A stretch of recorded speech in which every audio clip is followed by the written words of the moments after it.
Edday ona ta kũgũagũa onekana ta respond kũrĩ ndeto ici ningĩ ciaumbuka ciĩgiĩ Samidoh atĩ nĩombĩte mũhiki ũngĩ kũrĩa USA itanakuonia ndũmĩrĩri ĩrĩa Edday arekereria kĩroko kĩa ũmũthĩ ĩtĩkĩra kũhihinya gakengere kau nĩguo kamũkagĩra notification hingo ciothe twa post video. Ndeto ĩgiĩ Samidoh kũmba mũhiki ũyũ ũreĩta mũcoki Jas Natasha wa USA nĩ ĩtigĩte andũ na kĩmako na makĩria thutha wa kuona ũrĩa Edday a respond even after gwĩtĩkĩra nĩagiginyanire mũno kĩhiko kĩao na Samidoh kĩrũgame thutha wa ndũgũ ya Samidoh na nyamũ ĩrĩa Samidoh akorirwo agĩciara twana twĩrĩ nja wa kĩhiko kĩao. Edday ũrĩa ũrakũngũĩra birthday yake mũthenya wa ũmũthĩ aingĩra nenda-inĩ ciake thutha wa ndeto ici kumbũrwo nĩ mũhiki ũyũ wa kũrĩa USA na akorwo akĩaga gũte mahinda akiuga atĩ ndangĩenda gũcoka kĩhinda kĩrĩa kĩa nothing but prayers, no auga mahoya nĩmo matũmire ahote gũthiĩ na mbere na mũtũrĩre rĩrĩa Samidoh aumire nja wa kĩhiko kĩao. Edday akĩririkana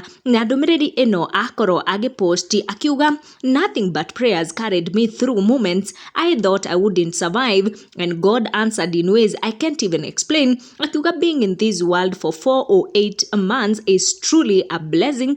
I don't take a single moment for granted. This year I celebrate growth, strength, grace and a softer, wiser version of me. Akĩrĩkĩrĩria na kwĩyendithĩria happy birthday akiuga nothing but prayers na akiuga maũndũ mothe ahotete nĩ ũndũ wa power of prayers. Na andũ nĩmakorwo makĩgwa thĩinĩ wa comment section makĩmwĩkĩra hinya mũno na makĩmwendithĩria a happy birthday. Make sure nĩ turn on notification yaku na ũga subscribe nĩguo hingo ciothe twa post video gakoragwo ũgĩkinyĩrwo nĩcio. Tucemanie in our next one.